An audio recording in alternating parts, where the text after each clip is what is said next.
बायकोसोबत भाषण करणार कापा लागले. मी तुम्हाला माहिती का, ऐका आता, मी कल्पना लहाने मॅडमला घेऊन आलो कारण मला तुम्हाला सगळ्यांना त्यांना भेटायचं होतं.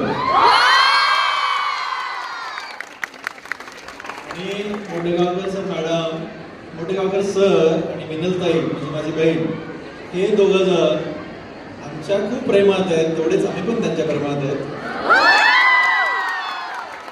आणि आज इथे मला रविवारी या असे म्हणाले. मी रविवारी लातूरमध्ये नव्हतो. मग काल यायचं का आज यायचं, तर आज या 3 वाजता असं सांगितलं. माझ्या मते मला उशीर झाला. मी जरा कापाकापी करणारा माणूस आहे. मी कापाकापी गुंतलो. काही वर्षात तुम्ही पण कापाकापी करणार आहेत ना? हो ना?